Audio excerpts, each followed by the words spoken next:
Hey guys, what's up? So after finally announcing the Galaxy Z Fold 2, Samsung is gearing to launch the S20 Fan Edition as the successor to the S10 Lite.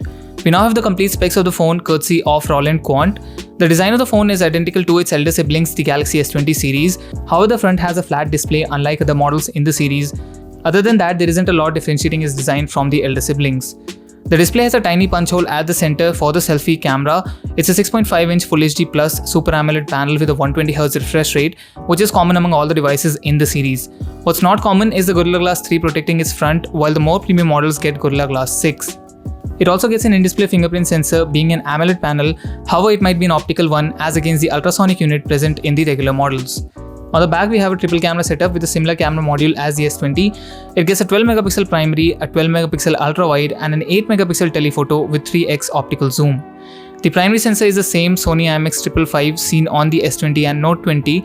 It also gets dual phase detection autofocus with OIS. The ultra-wide has a 123° field of view, so it is pretty wide. The telephoto lens has OIS as well, so it should help capture blur-free photos even when zoomed in. The camera setup should allow for 4K video capture at 24 frames per second.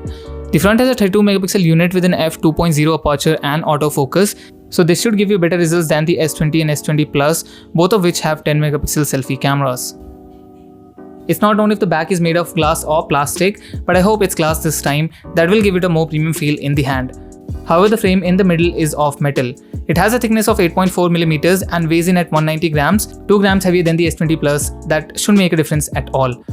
It will be launched in both 4G and 5G variants in Europe, while the 5G variant will be powered by Snapdragon 865.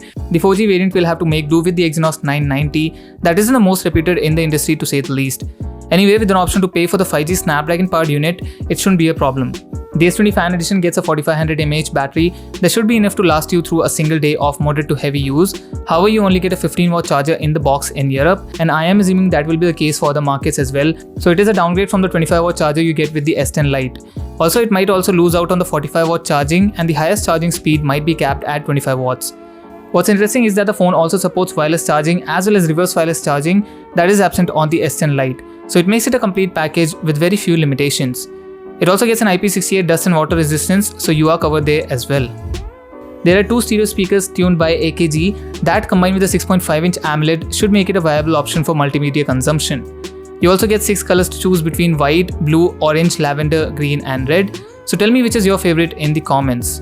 It should run One UI 2.5 out of the box based on Android 10 and should be launched towards the end of this month or the beginning of October. It is expected to cost somewhere around $850, that is over $200 the S10 Lite was launched for. However, you get what you pay for. That's it for this video. Thanks a lot for watching. Smash the like button if you liked it and consider subscribing to the channel for more tech videos.